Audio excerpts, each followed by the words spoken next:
Hi everyone, it's Lindsay, and boy do I have a scoop for you.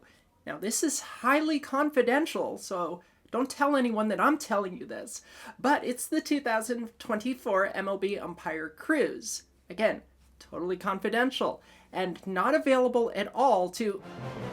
It's on their website.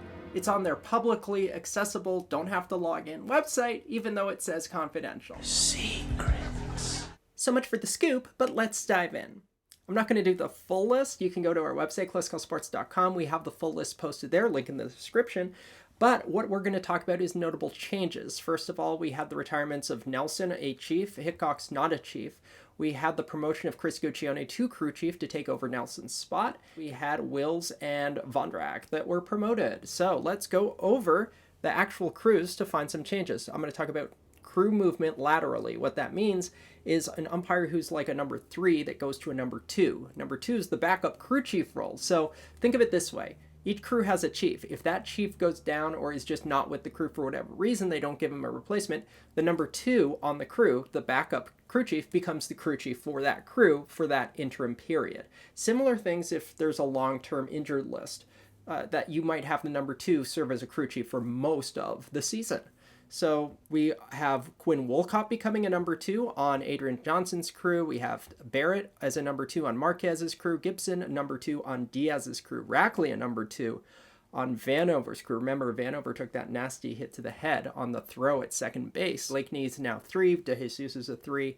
Rehak is a 3. You'll notice on the list there are 2 umpires, Barry and Livensparger, that are unassigned. And you'll notice on the crew list that M and P have what they call TBD umpires. Used to be slotted as AAA umpires, but that's sort of pigeonholey.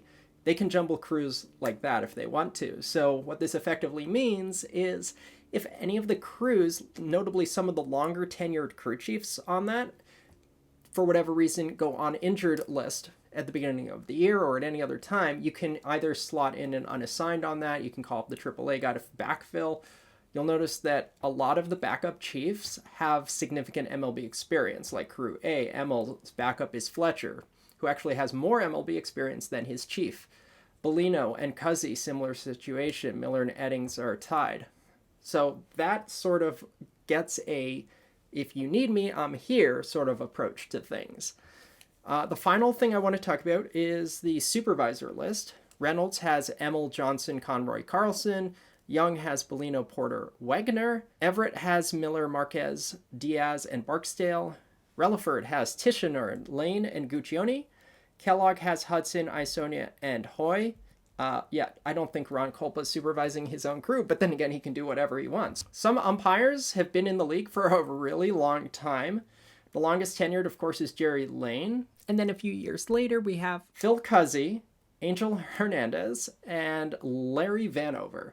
So we'll be curious to see what retirements look like, obviously not to start the year, but to end. And are some of those guys going to just start the year off on the injured list and just stay on that injured reserve, so to speak, until the end of the year where they will officially retire?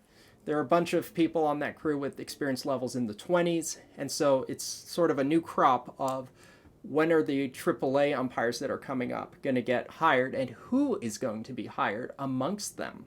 And those are your 2024 secret MLB umpire crews. Visit us online at classicalsports.com. Like and subscribe, Discord, and all the socials to keep up with the latest rules in baseball and umpire news. We'll see you on the site.